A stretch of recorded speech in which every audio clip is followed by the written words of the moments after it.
आमर राज्य स्वास्थ्य और सांसद व्यापार मंत्री मुकेश महाली ना मिछ जाति सर्टिफिकेट देथिबा बोली गुरुतर अभियोग आसी। श्री महाली स्कूल रे पढ़िबा समय 1978 मसीह और राज्य सरकार का संस्था राज्य प्रदूषण बोर्ड रे 1999 मसीह असिस्टेंट सर्टिफिकेट ऑफिसर भावे जोगदेवा समय मध्य केउट जातिर होइथिबा दर्शाई अनुसूचित जाति वर्गर बोली जाति प्रमाणपत्र दाखल करथिले। किंतु केउट मानकु अनुसूचित जाति वर्ग रे सामिल प्रक्रिया 17/12/2002 दिन भारतर राष्ट्रपति द्वारा अनुमोदित होइथिला।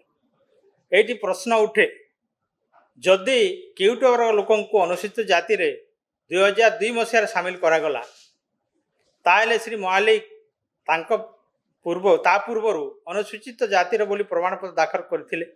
एतिरु स्पष्ट होइछि जे श्री महाली मिछ जाति प्रमाणपत्र दाखल करी सरकारी चाकरी करथिले।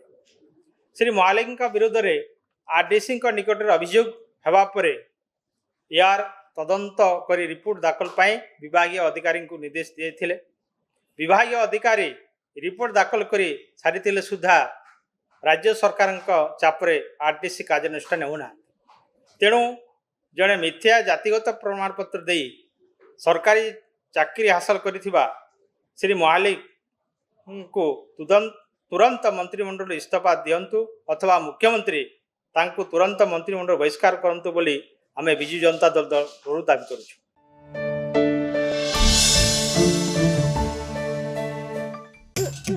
आइला रे आइला होय तू मते ठसिल करछु नाई मजा तमे मते सब बेले पचार ना बाजार को लुआ कौन आइला। हां सही कथा कहूछ आइला रे आइला इको नानो यूरिया प्लस आइला नाटा खाली प्लस ना एथिरे अधिका किछि अछि एथिरे अधिका जबक्षार दान पुरुना रे किना थिला जेति कि ए प्लस रो दाम पूरा सेति 1 लिटर पानी रे 4 मिली रो तरल मिसै स्प्रे करिवो देखिबो अमल केते पाइबो फसल फलिबो जबरदस्त इको नानो यूरिया प्लस।